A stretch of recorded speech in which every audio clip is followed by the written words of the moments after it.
معلوماتی خزانہ ہے یہ، عافیت کا ٹھکانہ ہے یہ، آ جائیں سب سیکھ لے دین کو، نیکی کی راہ پہ لانا ہے یہ، نیکی کی راہ پہ دیکھتے رہیے مدنی مذاکرہ، مدنی مذاکرہ، دیکھتے رہیے مدنی مذاکرہ، مدنی مذاکرہ، دیکھتے رہیے۔ الحمد للہ رب العالمین والصلاة والسلام علی خاتم النبیین اما بعد فاعوذ باللہ من الشیطان الرجیم بسم اللہ الرحمن الرحیم الصلاة والسلام علیک یا رسول اللہ وعلی آلک واصحابک یا حبیب اللہ، الصلاة والسلام علیک یا نبی اللہ وعلی آلک واصحابک یا نور اللہ۔ مکتبۃ المدینہ کے رسالے ضیاء درود و سلام پیج نمبر 3 سے فرمان آخری نبی صلی اللہ علیہ وآلہ وسلم نمبر 6۔ جبریل علیہ السلام نے مجھ سے عرض کی کہ رب تعالیٰ فرماتا ہے، اے محمد صلی اللہ علیہ وآلہ، کیا تم اس بات پر راضی نہیں کہ تمہارا امتی تم پر ایک سلام بھیجے، میں اس پر 10 سلام بھیجوں؟ صلو علی الحبیب صلی اللہ علیہ وسلم۔ الحمدللہ 1444 ہجری کے ربیع الاول شریف کی 7ویں شب ہے، مدنی مذاکرے کا سلسلہ ہے۔ اب سوالت کیجیے، ہر سوال کا جواب بھی بالصواب یعنی درست دے پاؤں یہ ضروری نہیں، من بڑا تو عرض کرنے کی کوشش کی جائے گی، بھول کر تب پائیں فوراً میری اصلاح فرمائیں، مجھے آئیں بائیں شائیں کرتا، اپنے کہے پر بلا وجہ اڑتا نہیں، شکریہ کے ساتھ رجوع کرتا پائیں گے انشاءاللہ الکریم۔ صلو علی الحبیب صلی اللہ علی محمد۔ SMS کے ذریعے ایک سوال آیا ہے کہ ہم نماز اس لیے پڑھتے ہیں کہ جنت مل جائے، جنت میں چلے جائیں گے، جنت مل جائے گی، اس لیے ہم نماز پڑھتے ہیں۔ ساتھ یہ بھی بیان کیا جاتا ہے کہ جو کلمہ پڑھے گا اس کو بھی جنت ملے گی، اور حضور کے صدقے تو جنت سب مسلمانوں کو مل ہی جائے گی، اس کی ذرا وضاحت فرما دیجئے۔ اس میں کوئی شک نہیں ہے، من قال لا الہ الا اللہ دخل الجنہ، جس نے لا الہ الا اللہ کہا وہ داخل جنت ہوگا۔ تو یہاں لا الہ الا اللہ سے مراد محمد رسول اللہ صلی اللہ علیہ وسلم بھی شامل، اور جتنے بھی ضروریات دین ہیں جن پر ایمان لانا ضروری ہے وہ سب شامل ہیں، ورنہ ظاہری الفاظ کہ لا الہ الا اللہ کہہ لیا، اب محمد رسول اللہ صلی اللہ علیہ وسلم کا انکار کر دیا، یہ جنت میں نہیں جائے گا، بلکہ آخری نبی کا انکار کیا تب بھی جنت میں نہیں جائے گا۔ اچھا، آخری نبی بھی مانتا ہے، محمد رسول اللہ بھی مانتا ہے صلی اللہ علیہ وسلم، قیامت کا انکار کر دیا، جنت میں نہیں جائے گا۔ یہ بہت ساری باتیں ایسی ہیں کہ جن کا انکار کرنا یا جن کا ارتکاب کرنا وہ جنت سے روک دے گا اور جہنم کی طرف دھکیل دے گا۔ تو اسی طرح نماز جنت کی کنجی ہے نا، لیکن اب کوئی غیر مسلم یا نماز پڑھے گا جنت میں جائے گا؟ سوال ہی نہیں ہے۔ یا جو نماز تو پڑھے گا لیکن بے وضو پڑھے گا، شرعاً تو اس کی نماز ہوگی ہی نہیں نا، جب ہوگی نہیں تو جنت میں جائے گا کیسے؟ تو اس طرح غیر مسلم بھی پڑھے گا تو نماز اس کی ہوگی ہی نہیں، اسلام شرط ہے۔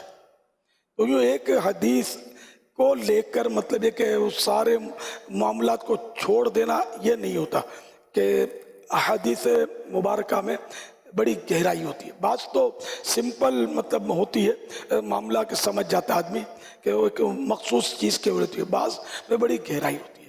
تو اس لیے کسی ایک عمل کے بدلے، اور ایسے بہت سارے اعمال ہیں جس کو مطلب ہے کہ جنت کے داخلے کی بشارتیں، جنت تلواروں کی چھاؤں میں، تو اس کے پھر معنی بنیں گے اور وہ شروعات بنیں گی۔ اب کوئی اپنے سر پہ تلوار لٹکا رہے دھوپ میں تلواریں، جنت تلواروں کی چھاؤں میں، تو میں اب جنت میں جا رہا ہوں، تو یہ تو نہیں ہوگا۔ نہیں، یہاں جہاد کی ترغیب مراد ہے، ہاں اللہ کی راہ میں جہاد کرنا مراد ہے. تو اس طرح مطلب یہ کہ ہمیشہ حدیث پڑھ کر اپنی مرضی سے اس کے معنی نہیں نکالے جاتے. اس کو سمجھانے کے لیے ایک کتاب میں بڑی پیاری میں نے وہ مثال پڑھی تھی, چٹکلا.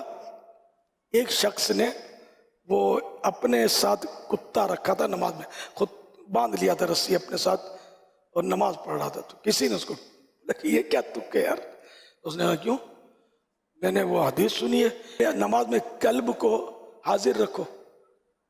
کہیں اس نے آواز میں سن لیا ہوگا. تو کلب مانے کتا, میں نے وہ ساتھ میں یہ کلب رکھا ہوا اپنے.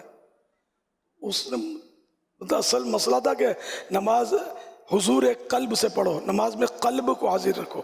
قلب دو نقطے والا قلب, دل. تو اس نے سنا کلب ڈنڈی والے کاف کا, تو دو نقطے والے کاف سے قلب کے معنی ہے دل, ڈنڈی والے کاف سے قلب کے معنی ہے کتا. یہ سمجھنے کا تھوڑا سا فرق ہو گیا, تو وہ مسئلہ کہاں سے کہاں پہنچ گیا. اور اپنی مرضی سے اس نے ایسا, تو یعنی کہ وہ جو ہم لوگ جو تقلید کرتے ہیں نا اماموں کی, امام اعظم ابو حنیفہ کی ہم کرتے ہیں, حنفی لوگ, شوافع جو شافعی حضرات, امام شافعی کی, اسی طرح مطلب دیگر اماموں کی. تو تقلید کے تعلق سے بھی اس میں سمجھنے کو ملتا ہے کہ اپنی مرضی سے سارے حدیثوں کے معنی اور آیتوں سے مسائل بیان کرنا شروع کر دیں گے, اس سے یہ مسئلہ نکلے تو یہ تو پھر گمراہ ہو جائیں گے. لیکن واقعی مجھے ایسے ٹکرے ہیں, ایک صاحب ایک علاقے میں بالکل چھا گئے تھے. اب تھوڑا پرابلم ہوا, دعوت اسلامی کے شروع کی بات کرتا ہوں. بظاہر وہ نیک پرہیزگار بھی تھے اور عقائد بھی جو ہم لوگوں کے انداز کے ہی تھے. اب یہ ایک بار میری ان سے نشست ہوئی, جو اور بھی اس علاقے کے سائیں بھائی تھے, بات چیت ہوئی. ایک تو انہوں نے اعلیٰ حضرت کے بارے میں کچھ کہا, اس پر بھی کہ کنز الایمان میں ترجمہ یوں ہے, فقیر یوں ترجمہ کرتا ہے. چلو یہ بھی مسئلہ تو ہے سمجھے, تاہم آگے بڑھے تو بولتے کہ وہ امام اعظم رحمۃ اللہ علیہ چوتھائی سر کا مسح لازم قرار دیتے ہیں وضو میں, اور قرآن میں تو ہے یوں, آیت پڑھی انہوں نے بس. تو پھر میں تھوڑا مطلب یعنی کہ کھلا میں, اور پھر وہ ہوا کہ اس دن کے بعد آج کا دن وہ شاید علاقے میں داخل نہیں ہوئے. وہ عالم تھے یار, یہ کیا, تو بالکل گمراہ ہو جاؤ گے تم لوگ. اس کے پیچھے اتنے متاثر تھے اس کے کردار سے, اس کی باتوں سے, وہاں اسلامی بھائی ہمارے, اور کلیئر وہ بولتے تھے کہ ہم یعنی ایسے سمجھدار کہ ایک ہم آپ کو مانتے ایک ان کو مانتے. اللہ کا کرم میرا ماننا غالب آ گیا کہ یہ لوگ بچ گئے, ورنہ تو سب کو ڈبو دیتے. تو یہ کہ لباس خضر میں یہاں سینکڑوں رہزن بھی پھرتے ہیں, اگر جینے کی خواہش ہے تو کچھ پہچان پیدا کر. آپ نے دعوت اسلامی کا دروازہ پکڑ لیا ہے, امام احمد رضا خان کا دامن تھام لیا ہے, خدا کے واسطے ادھر ادھر مت جانا, ورنہ گمراہی کہہ کر نہیں آتی. آپ ڈوب جائیں گے, آپ کو پتہ بھی نہیں چلے گا, مرنے کے بعد چلے پتہ یہ کیا ہو گیا, فلاں وہ اتنا صوفی, تو فلاں ایسا بابا جی, تو یوں جن کو پکڑ لیتا تھا اور یوں بوتل میں گاڑ دیتا تھا اور ایسی باتیں کرتا تھا, یہ مرض دور ہو گیا, چھو کیا تو کینسر ٹھیک ہو گیا. کچھ بھی ہوتا رہے, ہم نے اعلیٰ حضرت کا دامن پکڑا ہے. اگر اعلیٰ حضرت کی کسوٹی پر امام احمد رضا خان کے عقائد, نظریات جو انہوں نے بیان فرمائے قرآن و حدیث سے, میرے اعلیٰ حضرت نے اپنی طرف سے کچھ بھی نہیں بیان فرمایا, قرآن و حدیث سے بیان فرما کر ہماری اصلاح فرمائی ہے. تو یہ اس معیار پر ہوگا ہمارے سر کا تاج ہے. اس معیار سے ہٹا تو چاہے ہوا میں اڑ کر دکھائے, چاہے دریا پہ چل کر دکھائے, ہمارے کام کا نہیں ہے. یہ ذہن ملا کر رکھنا, ورنہ حاضرین ناظرین پھنس جاؤ گے. دنیا دیکھی بالی ہے, اللہ کرے دل میں اتر جائے میری بات. امام احمد رضا خان کا اس لیے میں بار بار بولتا ہوں کہ اس دور کی کسوٹی یہ ہے. امام احمد رضا خان, کثیر علماء, لاکھوں علماء کہہ سکتے ہیں ان کو مانتے ہیں, کروڑوں عوام ان کو مانتے ہیں, اور دنیا بھر میں ان کے ماننے والے پائے جاتے ہیں. اور ہم اس لیے مانتے ہیں ان کو کہ یہ انہوں نے جو بھی بات کی قرآن و حدیث سے کی ہے اور شریعت کے عین مطابق کی ہے. ان کا عقیدہ بھی اسلام کے عین مطابق, ان کا عمل بھی اسلام کے عین مطابق. عالم کا قول دلیل ہوتا ہے, عالم کا فعل دلیل نہیں ہوتا، یہ آپ ذہن بنائیے گا. عالم جو کہہ رہا ہے وہ دلیل ہے کہ بھئی ہاں یہ مسئلہ ہے تو صحیح ہے. اب عالم کچھ کر اور رہا ہے، جیسے مسئلہ جو بتایا اس کے برعکس وہ عمل کر رہا ہے یا اور کوئی مطلب ایسی چیز کر رہا ہے، تو عالم کا فعل جو ہے نا وہ دلیل نہیں ہوگا کہ اس عالم صاحب کر رہے ہیں تو بس یہی درست ہے، یہی مسئلہ ہے. یہ میں جنرل بات کر رہا ہوں. اچھا، لیکن میرے آقا اعلیٰ حضرت رحمۃ اللہ علیہ وہ ہستی ہیں کہ علماء فرماتے ہیں کہ اگرچہ عالم کا قول دلیل ہے، فعل دلیل نہیں ہے، لیکن امام احمد رضا خان وہ ہستی ہے کہ ان کا قول بھی دلیل ہے، ان کا فعل یعنی ان کا کام بھی دلیل ہے. یعنی ان کا کام کرتے بھی دیکھیں گے تو یہی مسئلہ نکلے گا کہ یہ جو کر رہے ہیں درست ہے. ہم نے ٹھوکر نہیں کھائی کہ پڑے ہیں در پر، ہم نے دنیا اسی در کے لیے ٹھکرائی ہے.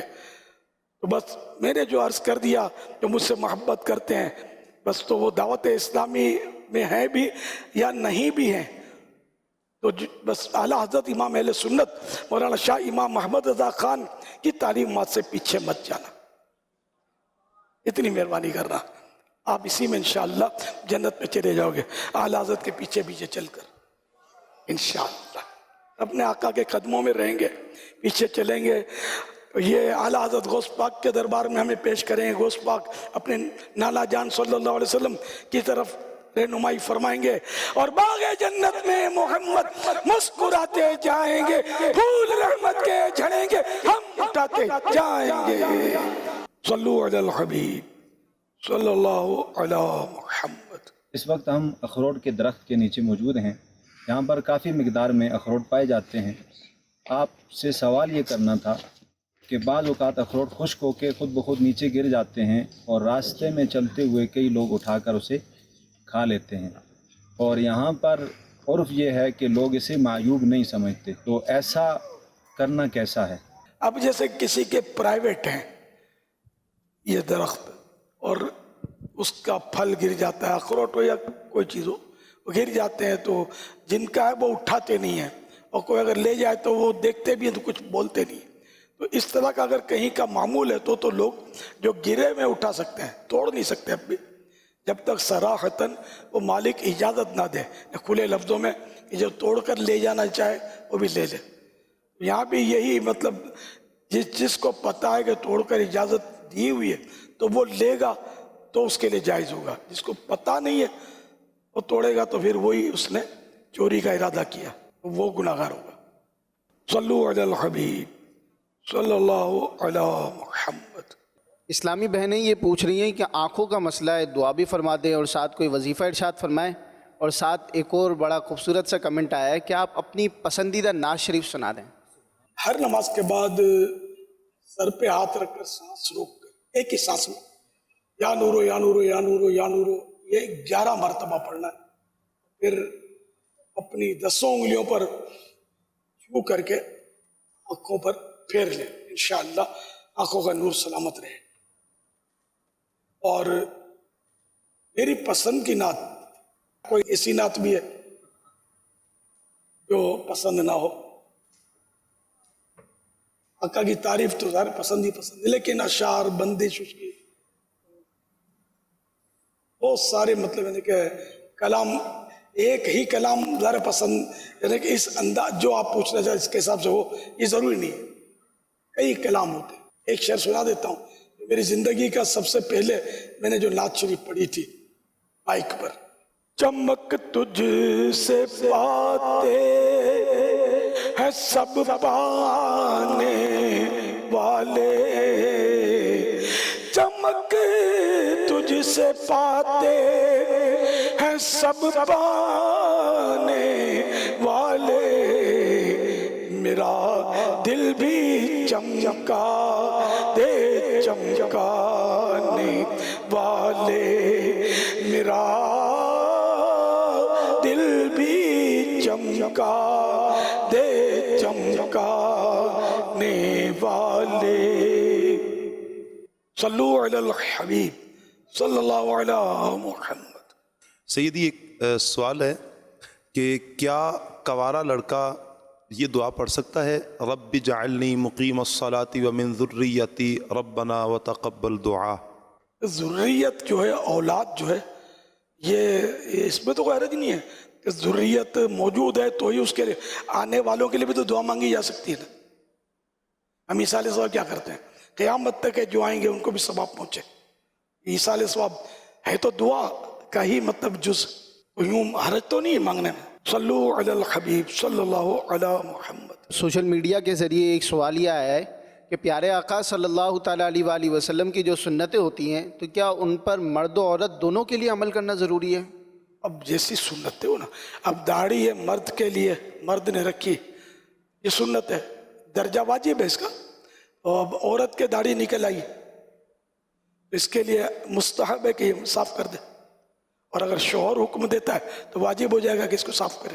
یوں جیسی سنت کہ بے شمار سنت ایسی نکل آئیں گی جس کو عورت کو اس کی اجازت نہیں ملے گی. صلو علی الحبیب صلی اللہ علی محمد. جو چھوٹے بچے ہوتے ہیں اور جب وہ اپنی چیز کھا رہے ہوتے ہیں تو اکثر ایسا بھی دیکھا گیا کہ دوسرے چھوٹے بچے اس سے چیز مانگتے ہیں، یا خود بڑے بھی ان چھوٹے بچوں سے چیز مانگ لیتے ہیں. تو کیا ایسا کرنا درست ہے؟ اب چھوٹے بچے مانگتے تو بچوں پر تو کیا حکم لگے گا؟ ہم بڑوں کو نہیں مانگنا ہو نہیں چاہیے. اور اگر چھوٹے بچے کی وہ اس کا مالک ہے اس چیز کا، تو بڑا کھائے گا تو اس کے لیے جائز نہیں ہے. کھا لیا تو اتنا نقصان پیمنٹ بھی کرنا پڑے گا نا. اور پتہ نہیں پھر بھی یہ فارغ ہوا یا نہیں اس جرم سے، جائز ہی نہیں ہے نا. نابالغ بچوں کا عام طور پہ ایک جذبہ ہوتا ہے، مزہ آتا ہے، اس کے ہاتھ سے کھاتے ہیں اس کی چیز، چک مار لیتے ہیں. تو اس کو قابو، اپنے نفس کو قابو رکھنا پڑے گا کہ یہاں اجازت نہیں ہے. یا اگر اس کو چیز آپ کھانے کے لیے دیں، اپنے پلے سے دیں، اس کی ملک نہ کریں، اس کو مالک نہ کریں. اس کو دیں اور دل میں یہ نیت کریں کہ یہ بھی بھلے کھائے، میں بھی کھاؤں گا، اور کوئی بھی کھائے. تو اس طرح گنجائش نکل آئے گی کہ آپ اس کے اسے چک مار سکیں گے. صلو علی الحبیب صلی اللہ علی محمد. ایک شعر ہے کہ نبی مختار کل ہیں جسے جو چاہیں عطا کر دیں، اس کے کیا معنی ہے اور یہ بتائیں، اور ساتھ یہ بھی بتائیں کہ پیارے آقا صلی اللہ تعالیٰ علیہ وآلہ وسلم کو صاحب شرع کہا جاتا ہے، اس کا کیا مطلب ہے؟ صاحب شرع، شریعت بیان کرنے والے، شریعت عطا کرنے والے. اور شریعت بولتے ہیں اللہ اور رسول کے احکام کو. تو سرکار صلی اللہ علیہ وسلم وہی عطا فرمائیں گے جو ان کے رب کو منظور ہے. اپنے رب کی مخالفت تو کوئی بھی نبی نہیں کرتا. نبی مختار کل ہیں جسے جو چاہیں عطا کر دیں. ان میں مطلب ہے کہ اعلیٰ حضرت رحمۃ اللہ علیہ ایک شعر اسی معنی میں، ان کے ہاتھ میں ہر کنجی ہے، مالک کل کہلاتے یہ ہیں. تو اس کی شرح یہ ہے کہ اللہ کریم نے تمام خزانوں کی کنجیاں، یعنی ہر طرح کے اختیارات رسول کریم صلی اللہ علیہ وسلم کو عطا فرما کر آپ کو ہر چیز کا مالک بنا دیا ہے. اعلیٰ حضرت امام اہل سنت رحمۃ اللہ علیہ اپنے مبارک رسالے الامن والعلا میں ایسی کثیر احادیث، بہت ساری حدیثیں جمع کی ہیں، جیسے نصرت کی کنجیاں، مدد کی کنجیاں، اور فتح کی کنجیاں، نفع کی کنجیاں، پروفٹ، نبوت کی کنجیاں، خزانوں کی کنجیاں، زمین کی کنجیاں، دنیا کی کنجیاں، جنت کی کنجیاں، دوزخ کی کنجیاں، اور ہر چیز کی کنجیاں سرکار نامدار صلی اللہ علیہ وسلم کو عطا کی گئی ہیں.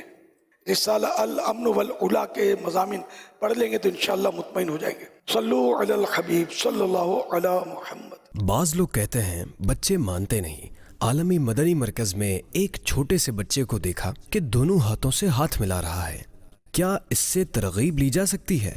سبحان اللہ، ماشاءاللہ. یہ پیارا پیارا بچہ جو دو ہاتھ سے مصافحہ کر رہا ہے، اور ان بے شمار عاشقان رسول کی سمجھو کہ خاموش تربیت کر رہا ہے کہ میں بچہ ہو کر دو ہاتھ سے ہاتھ ملانے کی سنت ادا کر سکتا ہوں. تو آپ تو بڑے ہیں.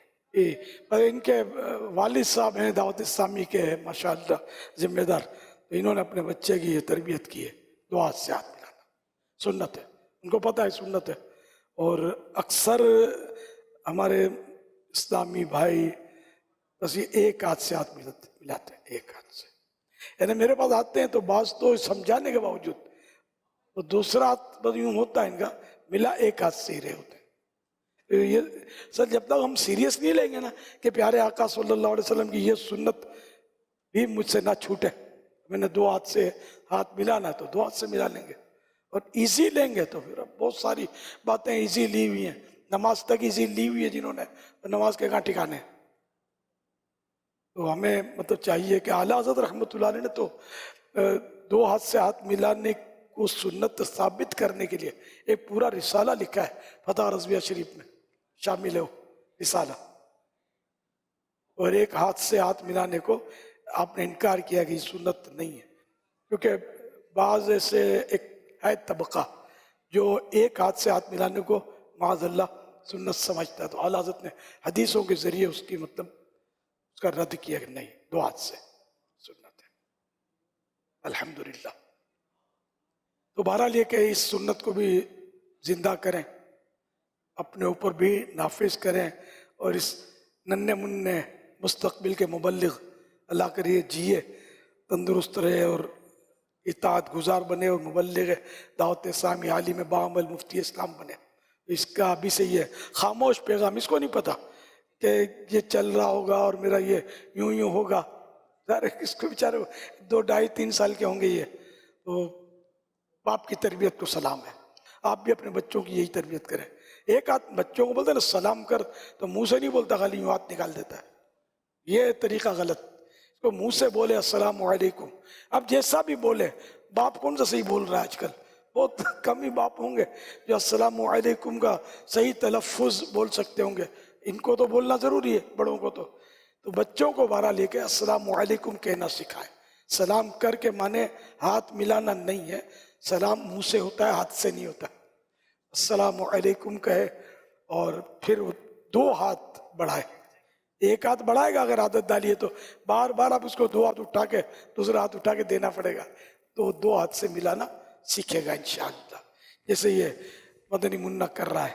صلو علی الحبیب صلی اللہ علی محمد۔ رشک عطار کو ان ذروں پر آتا ہے جو ان کے نالین کے طلبوں سے لگا کرتے ہیں،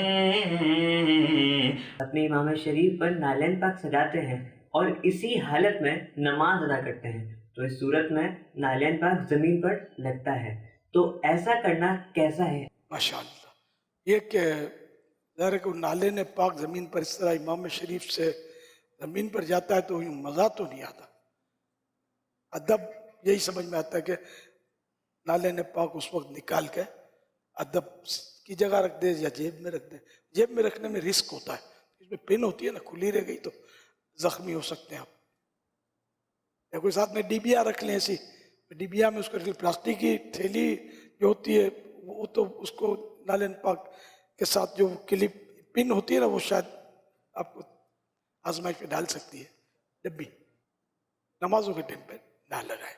پھر ایک وہ بھی ایک تھوڑی مشکل کھڑی ہوتی ہے بعض اوقات کے، جو پچھلی صفوں میں پہلی صف والا تو چلو اس کی طرف کسی کے قدم نہیں ہوتے، پچھلی صف میں جو ان پر اگلی صف والوں کے قدم ہوتے ہیں سجدے میں، تو یہ بھی آپ سمجھ گئے ہوں گے جو میں کہنا چاہتا ہوں، شاید یہ بھی ذرا مذاق نہیں آتا۔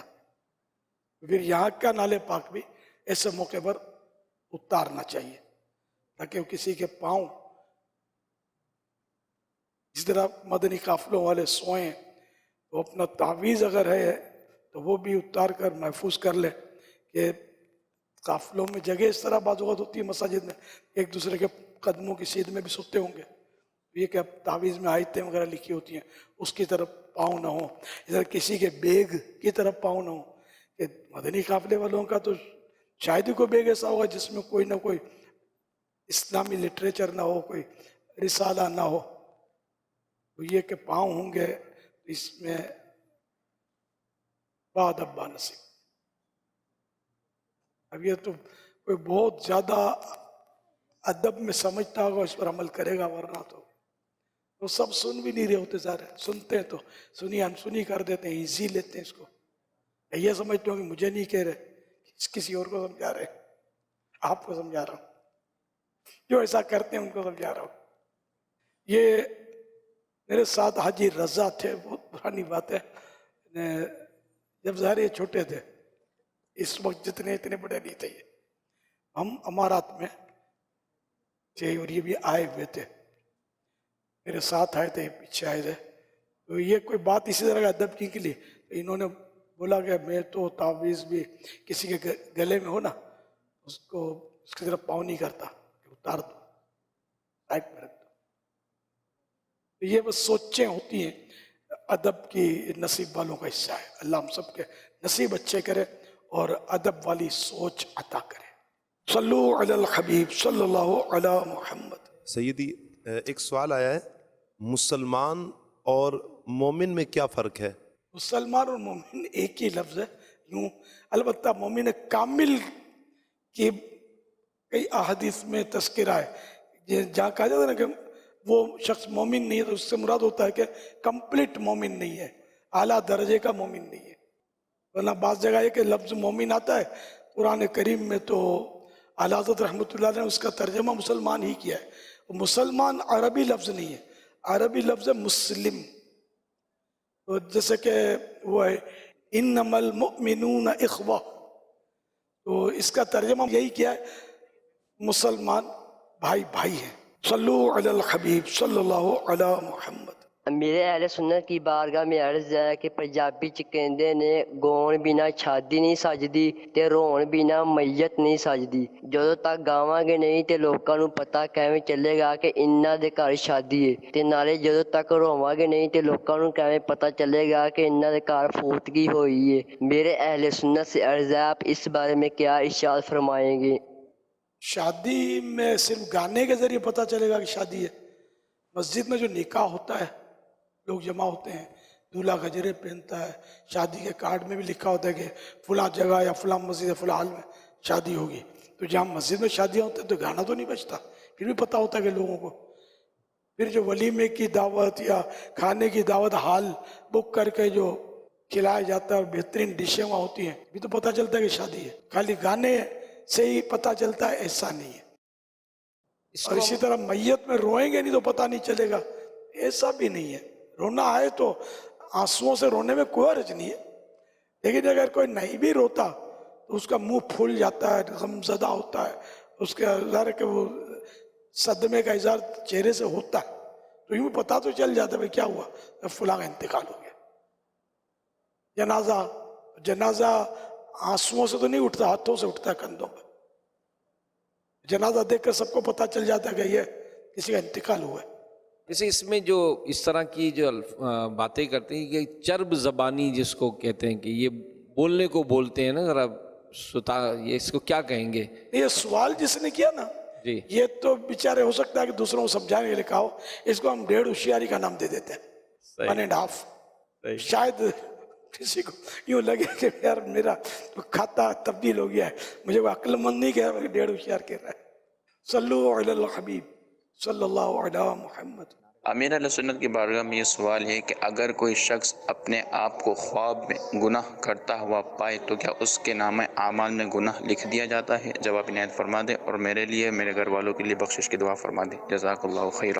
خواب جو ہے نا وہ دلیل تو نہیں ہوتے، گناہ کیا خواب میں، شرعاً تو وہ گناہ گار نہیں ہے، خواب میں حجت قائم نہیں ہوتی، خواب پر دلیل قائم نہیں ہوتی۔ غوث پاک کے ایک مرید کا واقعہ بھی کہ ان کے مرید کو رات میں 70 بار غسل کی ضرورت پڑ گئی، اس نے آ کر مرشد سے فریاد کی کہ ایسا ہو گیا، تو تھک گیا۔ ارشاد فرمایا کہ دراصل تمہاری قسمت میں 70 بار اس طرح کا گناہ کرنا لکھا تھا۔ میں نے بارگاہ خداوندی میں گڑ گڑا کر دعائیں مانگی، تو تمہارا وہ جو گناہ تھا وہ اللہ نے تم کو بچا لیا، اور یہ سارا خواب میں ہو گیا۔ صلو علی الحبیب صلی اللہ علیہ وسلم۔ سیدی کچھ ایسے افراد کے نماز پڑھتے نہیں ہیں، اور جس طرح مثال کے طور پر چرس وغیرہ کا بھی اس طرح کا سلسلہ رہتا ہے ان کا، لیکن جو نمازی حضرات ہوتے ہیں تو وہ ان پر ایک اعتراض کرتے ہیں، اور پنجاب میں بالخصوص اس طرح کے الفاظ کہتے ہیں کہ تسی پنج ویلے اسی ہر ویلے۔ اگر کوئی نماز کی دعوت دے ہی دے کہ تو آپ لوگ بھی نماز پڑھ لو، تو وہ یوں کہتے ہیں کہ تسی پنج ویلے اسی ہر ویلے۔ مطلب کیا ہے کہ آپ 5 ٹائم نماز پڑھتے ہیں، ہم تو ہر ویلے نماز میں ہیں، وہ نماز پڑھتے نہیں ہیں، جو 5 وقت کی نماز جو فرض نماز ہے وہ نہیں پڑھیں گے، لیکن ان کا یہ جملہ ضرور ہوتا ہے کہ ہم تو ہر وقت نماز کی حالت میں ہی ہوتے ہیں۔ یہ جملہ کیسا ہے؟ بظاہر فرض نماز کا انکار ظاہر میں تو نظر آ رہا ہے، لیکن فرد کو کافر کہنے کے لیے غور کرے، اور خود تو کیا ہم جواب دیں گے، یہ تو مطلب مفتیان کرام سے رجوع کیا جائے اس شخص کے بارے میں کیا حکم، لیکن یہ کہا بہت خطرناک ہے۔ جو غیرت مند ہوتے ہیں نا اس طرح کے بے نمازی، تو وہ اس طرح چپ ہو جاتے ہیں، شرمندہ ہوتے ہیں، وہ دعا کیجئے کہ میں بھی نمازی بن جاؤں۔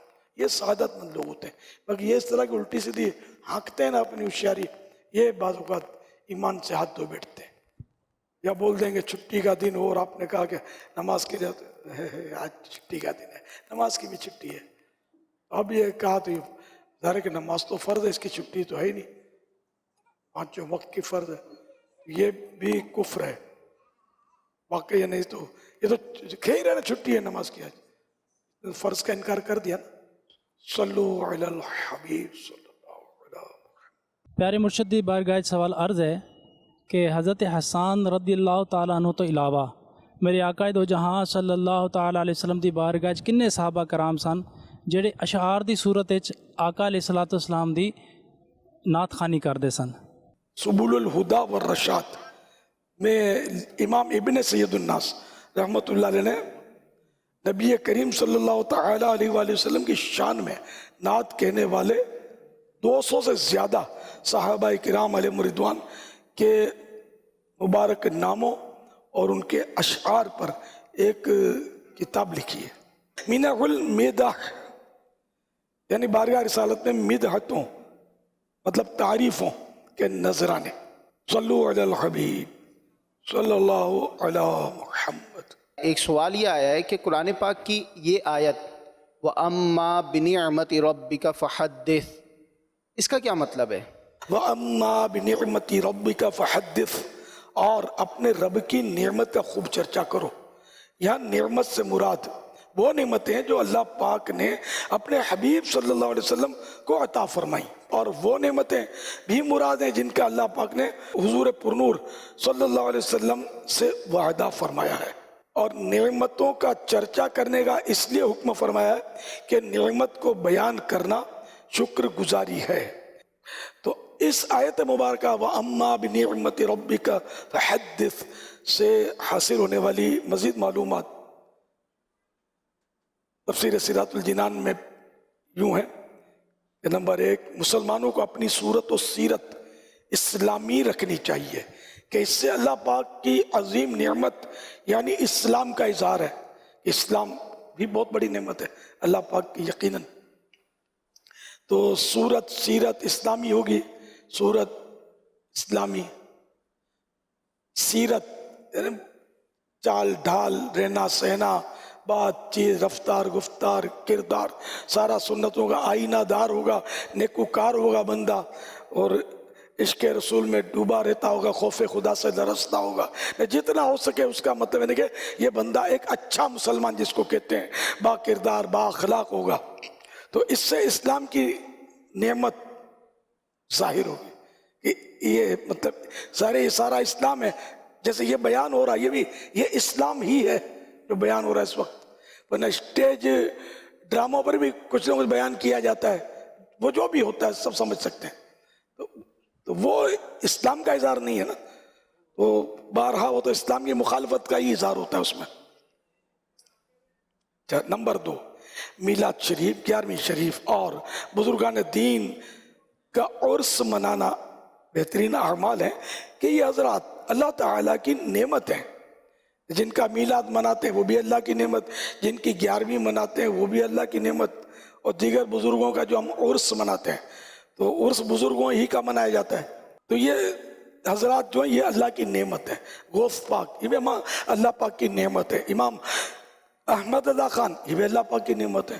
غریب نواز اللہ کی نعمت. امام ابو حنیفہ، امام شافعی، امام مالک، امام احمد بن حنبل رحمہم اللہ تعالی، یہ سب اللہ پاک کی نعمتیں ہیں.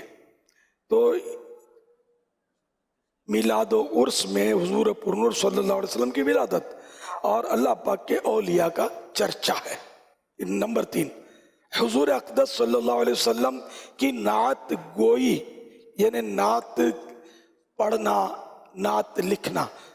نعت گوئی عام طور پر نعت بولنا، وہ جیسے شاعر جو لکھتا ہے اس کو بھی نعت گو شاعر بولتے ہیں. ہو سکتا ہے اس میں لکھنا بھی آ جاتا ہو. تو نعت گوئی بہترین عبادت ہے کہ حضور پرنور صلی اللہ علیہ وسلم کے مبارک اوصاف یعنی خوبیاں ہمارے لیے بھی اللہ پاک کی نعمتیں ہیں، کیونکہ حضور انور صلی اللہ علیہ وسلم کی شان کی بلندی سے امت کی شان بھی بلند ہوتی ہے.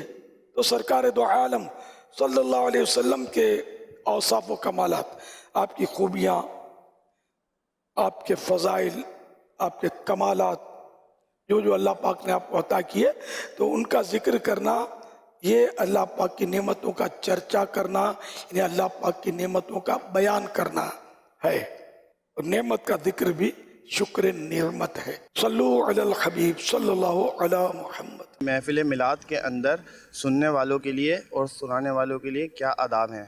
برائے کرم اس کا جواب عنایت فرما لیں. ماشاء اللہ. یہ کہ اول تو ثواب کی نیت سے وہ اٹینڈ کرے، اور محفل میلاد میں جو میلاد پڑھے اس پر لازم ہے کہ وہ ہر شعر، اگر وہ شعر پڑھتا ہے تو اشعار بھی شریعت کے مطابق پڑھے. بعض اشعار جو ہے نا وہ شریعت کے مطابق نہیں ہوتے، اس لیے جو بزرگوں کا کلام ہے جیسے اعلیٰ حضرت کا، ان کے بھائی جان کا مولانا سنزا خان، حضرت مولانا جمیل الرحمن صاحب، سعد الفاضل، مولانا نعیم الدین مراد آبادی، مفتی احمد یار خان صاحب، اس طرح کے سنی علماء کئی ایسے گزرے جنہوں نے بڑے پیارے پیارے کلام لکھے. تو انہی کے کلام، ان کے کلام پڑھیں گے نا تو کھٹکا نہیں رہے گا کہ انہوں نے کوئی غلط لکھ دیا ہے. باقی شعراء جو ہیں تو ان کے کلام اگر پڑھنا چاہیں تو اس میں یہ تاکید ہے میری کہ کسی عاشق رسول، ماہر فن، عالم دین سے اس کو چیک کروا لیں. جو شعر وہ اجازت دیں وہ پڑھیں، جو شعر منع کرے وہ پھر نہ پڑھیں. یہ ہمارے یہاں یہ طریقہ کوشش کی جاتی ہے. اب ماہر فن عالم تو ملنا مشکل ہوتا ہے. ماہر فن سے مراد ہے کہ جو فن شعری بھی جانتا ہو. وہ اس سے علماء کی تعداد کم ہے. بڑے بڑے واعظین، مقررین جو اسٹیجوں پر چھا جاتے ہیں، اکثر میں نے نوٹ کیا کہ وہ اس فن سے آگاہ نہیں ہوتے، اور اس فن کا تعلق عالم کی ذات سے ہے بھی نہیں، الگ سے فن نہیں ہے. تاہم شرعی تفتیش تو کم از کم ہو جائے کہ بھئی اس میں کوئی شرعی غلطی نہیں ہے، کوئی بے ادبی کی بات نہیں ہے، کوئی توہین نہیں ہے. اشعار میں فضول اشعار بھی ہوتی ہے. اب جیسے ہوا چلی جنن گنن کھنن کھنن ٹھنن ٹھنن، وہ لگے بھی ہوتے ہیں، تو یہ بھی ظاہر کہ بہتر نہیں ہے. فضول سے بچنا یہ اچھا ہے. اس طرح کے میں نے اشعار نوٹ کیے ہیں کہ کئی اشعار بعض اوقات فضول ہوتے ہیں جن میں کوئی یہ نہیں کہ نہ کوئی لیسن ہوتا ہے، نہ اس میں سرکار صلی اللہ علیہ وسلم کی کوئی شان بیان کی بھی ہوتی ہے. ایسے ہی بس وہ ردیف قافیہ ملانے کے لیے اور بس وہ چل رہی ہوتی ہے. اس کا بھی خیال رکھا جائے. اور سرکار صلی اللہ علیہ وسلم کے عشق میں ڈوب کر اگر پڑھے نہ کوئی تو بس اسی میں مزہ ہے. باقی یعنی میرا خیال ہے کہ اگر ممکن ہو تو آنکھیں بند کر لے، نعت شریف پڑھتے ہوئے سرکار کا تصور باندھ لے، یا گنبد خضرا کا ہی تصور باندھ لے. کہ سبز گنبد شریف کا تصور باندھنا کوئی ضرورت مشکل نہیں ہے.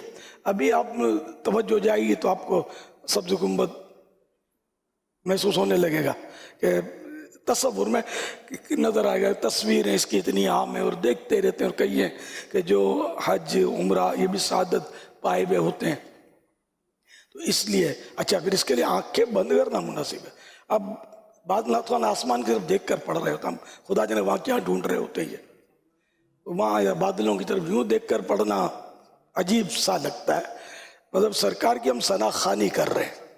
ہم کسی بزرگ کے پاس جائیں، بزرگ چلو بزرگوں کے بزرگ تو میرے آقا ہیں، ان کی ثنا خوانی کرتے ہوئے تو ہم بادلوں میں دیکھ رہے ہوتے ہیں، آسمانوں میں دیکھ رہے ہوتے ہیں، کبھی ادھر دیکھ رہے ہوتے ہیں، کبھی ادھر دیکھ رہے ہوتے ہیں. یعنی کوئی دنیاوی افسر کے پاس جائیں اور اس سے کوئی کام ہو، کوئی بات کرنی ہو یا اس کی خوشامد ہی کرنی ہو تو کیا کرتے ہیں؟ ادھر ادھر دیکھتے ہیں، یا بالکل یعنی کہ یا تو نظر جھکا کر آہستہ، یعنی کہ اس کے مطلب خشوع اور خضوع جس کو بولتے ہیں بہت، یعنی کہ وہ دل جمعی کے ساتھ محتاط الفاظ میں اس سے گفتگو کرتے ہیں. جس افسر سے کام پڑا ہے، کام نکلوانا ہے، وہ افسر چاہے سراپا شر ہو لیکن اس کی ہم لوگ اتنی مطلب ترکیب کرتے ہیں. جب آقا کی نعت شریف پڑھتے ہیں ہمارا حال جو بھی ہوتا ہے، یہ میں نے جو کہنا تھا کہہ دیا. کاش مجھے بھی ادب نصیب ہو جائے اور ہم سبھی کو ادب نصیب ہو جائے اور احتیاطیں نصیب ہو جائیں. تو انشاءاللہ اس طرح آقا کے تصور میں ڈوب کر ہم نعت شریف پڑھیں گے، سبز گنبد کے خیالوں میں گم ہو کر نعت شریف پڑھیں گے. سننے والے بھی یہی کریں کہ وہ بھی آنکھیں بند کر لیں یا سر جھکا لیں جتنا ہو سکے. بعض اوقات نہیں ہوتی دل جمعی اور آواز بعض اوقات نہیں سمجھ میں آتی دوسرے کی، یا کلام سمجھ میں نہیں آتا تو دل جمعی نکل جاتی ہے ہاتھ سے. تاہم کوشش کی جائے باتیں کرتے ہوئے، ادھر ادھر دیکھتے ہوئے، اور مطلب پڑھنے کے بجائے ذہن نصیب کے ہم توجہ سے پڑھیں اور سنیں. اور جب یہ توجہ ہم کی عادت پڑ جائے گی نا تو ہم بعدوں کا ادھر ادھر کوئی اور کام کر بھی لیا تو بھی وہ توجہ ہو سکتا ہے کہ نہ ہٹے. جیسے کہ وہ ذکر قلب کا ایک طریقہ اعلیٰ حضرت رحمۃ اللہ علیہ نے، اعلیٰ حضرت رحمۃ اللہ علیہ کا جو معمول تھا اس کو آپ کے شہزادے حضرت حجت الاسلام حامد رضا خان نے الوظیفۃ الکریمہ میں بیان کیا ہے کہ اس طریقے پر عمل کرے. پہلے تکلف کرنا پڑے گا، توجہ سے کرنا پڑے گا وہ ذکر، اور اس کے بعد جب یہ عادی ہو جائے گا تو یہ سوتے میں بھی جاگتے میں بھی اس کا یہ ذکر جاری رہے گا. تو اس طرح مطلب اسی طرح تصور شیخ کا بھی کہ کچھ بھی کر رہا ہے تصور شیخ اس کا مطلب ہے کہ اس کو فائدہ دیتا رہے گا. تو اس طرح کے کچھ لکھے ہوئے طریقے تو میرے ذہن میں بھی یہی آیا کہ نعت شریف پڑھتے ہوئے ہم تکلف کریں، کوشش کریں پوری کہ ہمارا وہ ذہن نہ بٹے. اس کے بعد شاید یہ کہ ہماری ہو سکتا ہے کہ اس طرح کی کیفیت بن جائے. تو دونوں اگر اس طرح اچھی اچھی نیتوں سے رضا الہی کے لیے کریں گے، دنیا کی دولت کے لیے نہیں، نوٹ کے لیے نہیں، بلکہ اللہ کے حبیب کی رضا کے لیے، ان کے رب کو راضی کرنے کے لیے اگر نعتیں پڑھیں گے، سنیں گے، انشاءاللہ اس کے برکتیں کچھ اور ہوں گی. صلو علی الحبیب صلی اللہ علی محمد. امیر علیہ سنت سے سر میں نے یہ سوال کرنا تھا کہ ہم لوگ چندہ وغیرہ اکٹھا کرتے ہیں 11ویں شریف اور 12ویں شریف کا، تو کچھ پیسے وغیرہ سر بچ جاتے ہیں، تو اس کے بارے میں کیا رائے ہے آپ کی کہ کدھر وہ پیسے خرچ کرنے چاہیے، یا جن لوگوں سے وہ پیسے لیے ان کو واپس کرنے ہیں، یا کسی اور نیکی کے کام میں ہم خرچ کر سکتے ہیں؟ برائے مہربانی امیر علیہ سنت یہ سوال کا جواب دیں. اگر 12ویں شریف کا کہہ کر چندہ لیا ہے تو 12ویں شریف پر خرچ کریں، بچ گیا تو آئندہ سال 12ویں شریف پر خرچ کریں، اور 11ویں شریف کا تو اسی طرح یہ خرچ کریں. اس طرح یہ نہیں کہ 12ویں شریف کے نام پر لیا 11ویں شریف میں بھی خرچ ہو رہا ہے. تو یہ چندے کا ایک مطلب یہ مسئلہ ہے کہ جس مد میں لیا اس مد میں اس کو خرچ کیا جائے. اور یہ بھی صورت ہے کہ بچ گئے، اب کوئی ایسا مد نہیں ہے جس کی مطلب شریعت اجازت دیتی ہو، تو پھر یہ چندہ جو ہے جس نے دیا اس کو واپس لوٹا دیا جائے. اپنی مرضی سے استعمال نہیں کر سکتے. اب جیسے اب 12ویں شریف کا چندہ ہے، آپ نے عوام سے لیا کہ ہم جشن ولادت میں سجاوٹ کریں گے، اس سے نیاز کھلائیں گے، پھر آپ کو یوں ہوا کہ چلو یار آدھا بچا لیتے ہیں یا چوتھائی بچا لیتے ہیں، سیلاب زدگان کی مدد کر دیتے ہیں. سیلاب زدگان کی مدد بالکل اچھا کام ہے، لیکن چونکہ آپ نے لیا اس مد میں نہیں ہے، اس لیے وہاں مدد میں اس کو آپ یہ رقم استعمال نہیں کر سکتے. استعمال اجازت جس نے چندہ دیا ہے وہ اجازت دے دیں تو کر سکتے ہیں، لیکن عام طور پہ چندہ مکس ہوتا ہے، تھوڑا تھوڑا تھوڑا کر کے کیا جاتا ہے، تو ایک ایک فرد سے اجازت یہ مشکل ہوتی ہے. اور ہاں کسی نے چندہ دیا، بھائی مثال کے طور پہ 12,000 چندہ دیا، تو اس کو چندہ جیسے اس نے دیا تو اس کو پہلے ہی بات کر لی دینے والے سے کہ ہم اس سے یوں بھی کریں گے یوں بھی کریں گے، کچھ ہم اس کو فلاں غریب کی مدد بھی کر دیں گے، تو وہ کہہ دے وہ تو پھر کر سکیں گے، ورنہ نہیں. تو جس نے اجازت دی اسی کے پیسوں سے آپ وہ مدد کر سکتے ہیں. جس کو آپ نے پوچھا نہیں ہے اور لیا جشن ولادت کے نام پر ہے، اس کی رقم سے نہیں کر سکتے، یعنی اپنے قیاس نہیں کر سکتے اس میں کہ یہ خوش ہوگا منع نہیں کرے گا. اس سے یہ قیاس امام اعظم ابو حنیفہ کا، تیرا میرا نہیں، ہمارا کام نہیں ہے. صلو علی الحبیب صلی اللہ علی محمد. حضرت میرا آپ سے ایک سوال ہے کہ کسی کے پاس محفل میلاد کی یا لنگر کی رقم چوری ہو گئی یا گم ہو گئی تو اس کے لیے کیا تاوان ادا کرنا پڑے گا یا اس کے لیے کیا ازالہ دینا پڑے گا؟ جواب ارشاد فرما دیں. ماشاءاللہ بہت اچھا سوال کیا آپ نے. یہ رقم جو ہے اس کے آپ مالک تو ہیں نہیں، آپ کو گفٹ نہیں کیا اس نے. یہ آپ نے کہا کہ ہم یوں کریں گے تو اس نے کہا ٹھیک ہے کر لو. یہ آپ کو ایک طرح سے وکیل کیا، اپنا نائب کیا. یہ کرنا اسی کی طرف سے کہلائے گا جو پیسے دے رہا ہے. تو اب آپ نے اس رقم کو اس طرح محفوظ کیا جس طرح اپنی رقم مثلاً آدمی محفوظ کرتا ہے. تو اگر اس کے باوجود چوری ہو گئی یا گم ہو گئی تو کوئی حرج نہیں ہے. اگر غفلت کی تھی، اپنے قصور سے، اپنی غلطی سے وہ رقم ضائع ہوئی تو اس کا تاوان دینا ہوگا. تاوان کے معنی یہ ہے کہ جتنا گم ہوا اتنا پلے سے دینا پڑے گا، اپنی جیب سے دینا ہوگا. اب مثلا ایک فرد سے 12,000 روپے لے کر وہی رقم جیب میں رکھ کر آپ جا رہے ہیں کہ چلو اس سے میں سجاوٹ کے لیے جھنڈے لے آؤں، لڑیاں لے آؤں، اسی مد میں آپ نے لیا تھا سجاوٹ کے لیے، اور وہی آپ نے اس کی حفاظت جس طرح اپنے مال کی کرتے ہیں اچھی طرح حفاظت کی تھی، اپنی غفلت نہیں تھی، پھر بھی مطلب گر گئے یا کسی نے چھین لیا ہے، جیب کٹ گئی، تو اب یہ رقم آپ کے تو آپ کو گناہ بھی نہیں ہے. اور اگر آپ کی غفلت سے ضائع ہو گئی، بے احتیاطی کی، تو اب تو ڈنڈ تو دینا ہوگا 12,000 آپ کو. لیکن کیونکہ پتہ ہے کہ فلاں سے 12,000 لائیں، اگر اس سے آپ بات کریں کہ یہ ایسا ہو گیا، میری بھول تو ہو گئی ہے، تو اگر وہ کہتا ہے کہ کوئی بات نہیں معاف کیا، اگر وہ اتنا بھی ہے کوئی بات نہیں، تو بھی یہ معافی ہی کے الفاظ ہیں. نیور، نو پرابلم، جو بھی الفاظ رائج ہیں. تو اس طرح پھر یہ کہ اپنے جیب سے دینے کی وہ حاجت نہیں ہوگی. اور اگر یہ کہ نہیں میں معاف نہیں کرتا تو پھر یہ کہ اپنے پلے سے دینا ہوگا، جیب سے دینا ہوگا. یہ جو بھی کر رہے ہیں یہ بہت بے احتیاطیاں ہو رہی ہوتی ہیں، فضول خرچیاں بہت ہو رہی ہوتی ہیں. جب تک چہل پہل ہوتی ہے بتیاں جلی بھی رکھنی ہے، چہل پہل ختم ہو گئی بتیاں بند کرنی ہے، یہ بلب وغیرہ لائٹ آف کرنی ہے، اس کی بجلی خرچ ہو رہی ہے. لیکن ساری رات یہ جگمگاتی رہتی ہیں اور دن کو بھی یہ دیر تک جل رہی ہوتی ہے. اب خدا جانے یہ لوگ فجر کیا کہہ سکتے ہیں، نماز کی طرف رجحان تو ہے نا کتنوں کا شاید سب سمجھتے ہیں. تو یوں جو بجلی ہماری غفلت سے زیادہ خرچ ہوئی، اب اس میں سے چندے سے پیسے دینے، لوگوں کے پیسوں میں سے،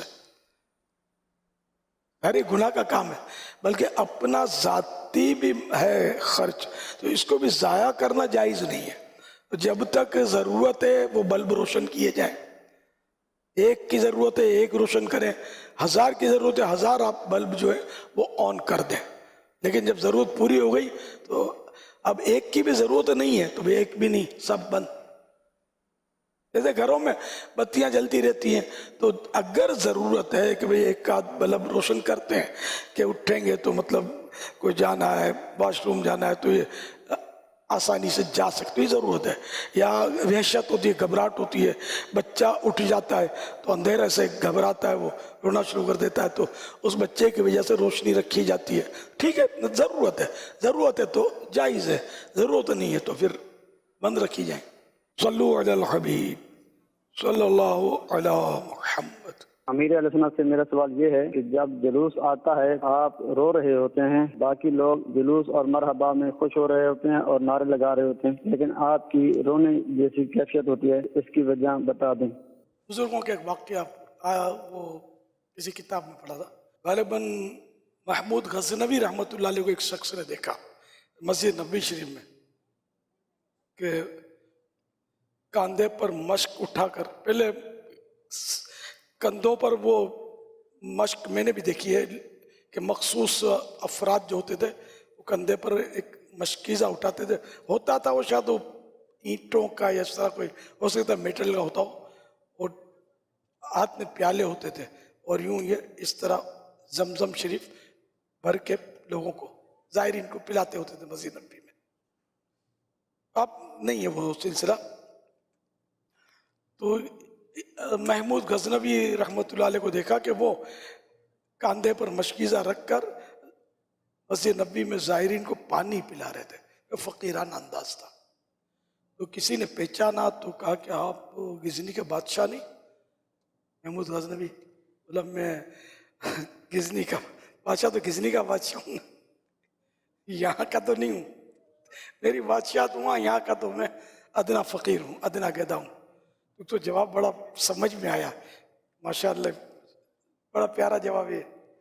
اچھا، ایک پھر کرو فرض سے وہ شہنشاہ مصر کی حاضری ہوئی، وہ فاخرانہ لباس، شاہی لباس، تاج اور یہ بڑے مطلب کرو فر کے ساتھ وہ مسجد نبوی شریف میں حاضر ہوا، تو اس نے پہچانا کہ تو مصر کا بادشاہ ہے، تو یہ وہ بڑا آگے، اور اس نے کہا کہ آپ مصر کے بادشاہ ہیں؟ تو بولا ہاں، یہ تو دربار عالی ہے اور یہاں تو یہ شان و شوکت، یہاں تو عاجزی سے آنا چاہیے۔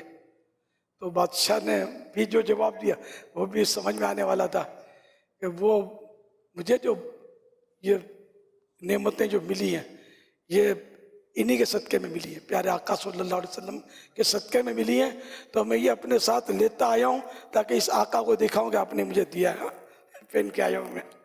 تو یہ کہ کوئی یار کو ہنس کے مناتا ہے، کوئی رو کے مناتا ہے، انما الاعمال بالنیات۔ بہرحال یہ کہ اپنی اپنی کیفیات ہوتی ہیں، وقت وقت کی بات ہوتی ہے۔ والحب یعترض اللذات بالالم، وہ اس کا پہلا مصرع ہے، نعن سرا طیف من اہوا فارقنی والحب یعترض اللذات بالالم۔ یہ قصیدہ بردہ شریف کا، قصیدہ بردہ شریف بہت مشہور ہے، اس کا ایک شعر ہے یہ، اس میں یہ ایک عاشق کے جذبات اس میں بیان کیے گئے۔ اس شعر کا ترجمہ کچھ اس طرح ہے کہ جی ہاں، مجھے کسی کی یاد آ گئی ہے، مجھے کوئی یاد آیا ہے جس سے مجھ پر رقت طاری ہے، اور محبت جو ہے یہ لذتوں کو درد سے بدل دیتی ہے۔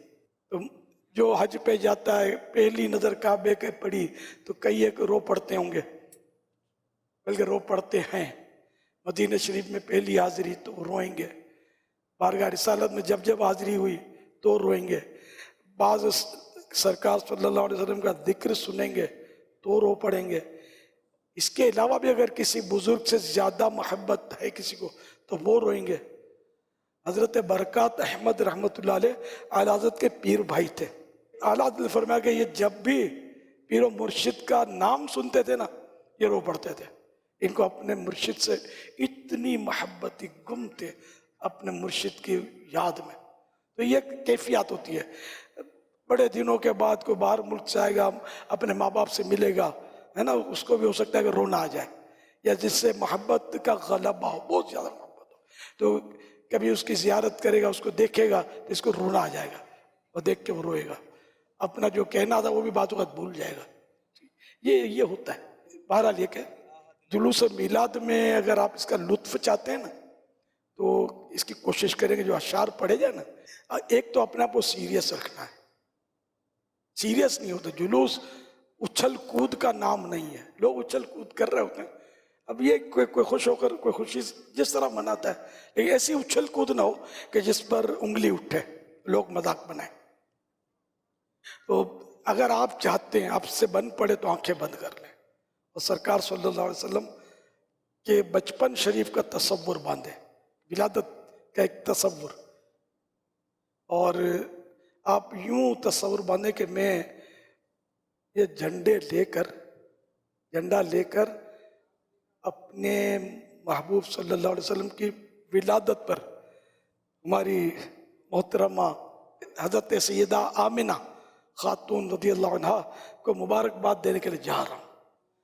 اب یہ کہ جب ایک بزرگ سے محبت ہے, باپ سے محبت ہے, تو اس کے لیے بھی رونا آ جاتا ہے آدمی کو, جو حساس طبیعت کا ہوگا, جو کیفیت والا ہوگا. تو اب بی بی آمنہ کے گھر جاتے ہوئے سرکار صلی اللہ علیہ وسلم کی ولادت کی مبارکباد دینے جا رہا ہے, تو پھر رونا زیب دیتا ہے کہ روئے, کوشش روئے. نہیں رونا آتا تو آنکھیں بند کر کے رونے جیسی شکل بنا لے کہ اچھوں کی نقل بھی اچھی ہوتی ہے. ہو اخلاص, لوگوں کو دکھانا مقصود نہ ہو, ورنہ ریاکاری میں جہنم کی حقداری ہے. تو اس طرح آپ کر کے دیکھیں کبھی جلوس میں. لیکن اب آنکھیں بند کرنے میں, جیسے میرے ایسا آنکھیں بند کرتا ہے نا, تو میرے ساتھ ایک چل رہا ہوتا ہے, وہ مجھے موو کر دیتا ہے ضرورتاً, یا میں کبھی سائڈ پہ چلا جاتا ہوں تو پکڑ کے لے آتا ہے, اور آنکھیں کھولتا بھی ہوں میں کہ کہیں ٹکرا نہ جاؤں, کسی کو چوٹ نہ آ جائے, سب دیکھنا. لیکن میرے آڑے عام طور پہ کوئی نہیں آتا, لیکن کبھی کبھی میرا جھنڈا کیمرے سے ٹکرا جاتا ہے. تو وہ ان کی یہ ضرورت ہوتی ہوگی کہ کیمرہ قریب رکھنا پڑتا ہوگا, ڈسٹینس جو ان کی اپنی تربیت ہوتی ہے. تو خیر, تو اس طرح مطلب آپ اگر جلوس میلاد میں جائیں گے تو رش بہت ہوگا, آپ کو کوئی ڈائریکٹ موو کرنے والا تو ہوگا نہیں, یا بچانے والا, ویسا نہ گڑھے میں پاؤں پڑ جائے یا کسی بندے کے پاؤں پر پڑ جائے اور لینے کے دینے پڑ جائے. تو یوں کبھی آنکھ بند کی, کبھی کھولی, یا نیچی نظر رکھی اور آپ چلتے رہے تو گڑھا بھی نظر آ جائے گا. کسی حد تک کوئی جا رہا ہے تو یوں کر کے دیکھ لیں گے, وہ بھی نظر آ جائے گا. اور جتنا ہو سکے بس آقا کے تصور میں گم ہو کر آپ جلوس میلاد اٹینڈ کریں. مزہ نہ آئے پیسے واپس, یہ محاورہ ہے. آپ کو مزہ آ جائے گا, آپ کو لگے گا کہ زندگی میں آج پہلی بار میں نے جلوس میلاد اٹینڈ کیا, کر کے دیکھا.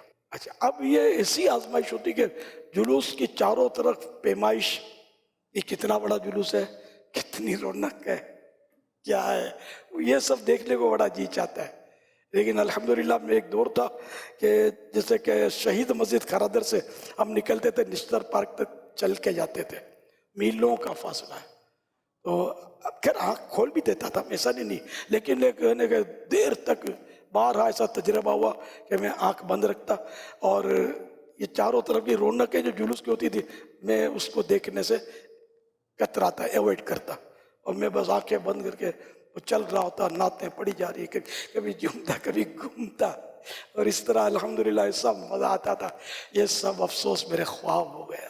حفاظتی امور کے مسائل سے مجھے انہوں نے جکڑ لیا, ورنہ اب بھی الحمدللہ شوق ہوتا ہے, دل ہوتا ہے کہ کوئی سی صورت نکل آئے کہ میں جلوس میلاد میں شریک ہو جاؤں, پیدل چلوں, پہلے کا انداز اس کی یاد تازہ ہو جائے. الحمدللہ پیدل چلنے کی اپنے اندر طاقت پاتا ہوں میں, اللہ کی رحمت ہے. اللہ پاک چلتا پھرتا رکھے, کسی کا محتاج نہ کرے. اگرچہ وہ اب نہیں ہے طاقت, لیکن بہرحال گنجائش ہے.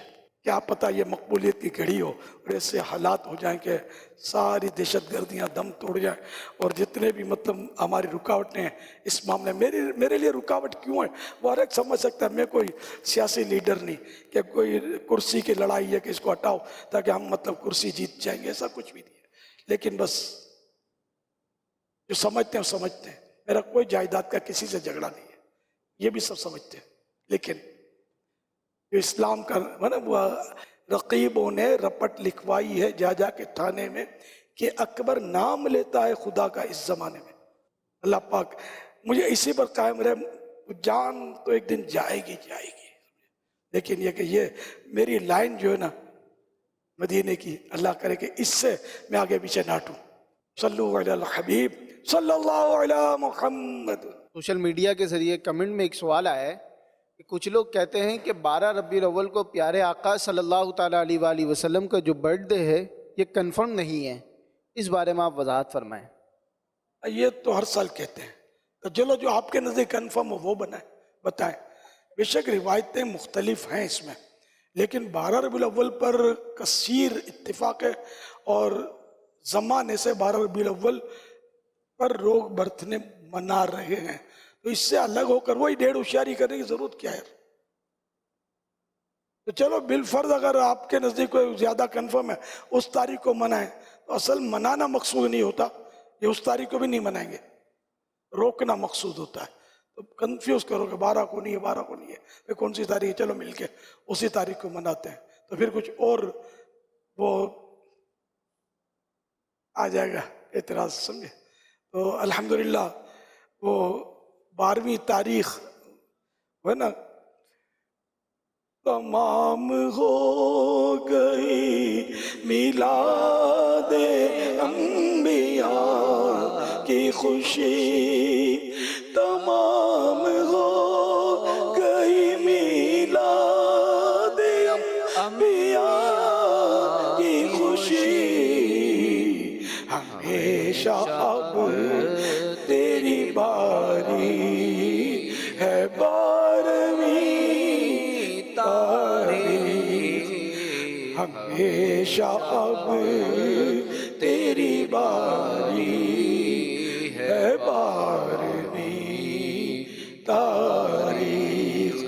حسن ولادت سرکار سے ہوا روشن، حسن ولادت سرکار سے ہوا روشن.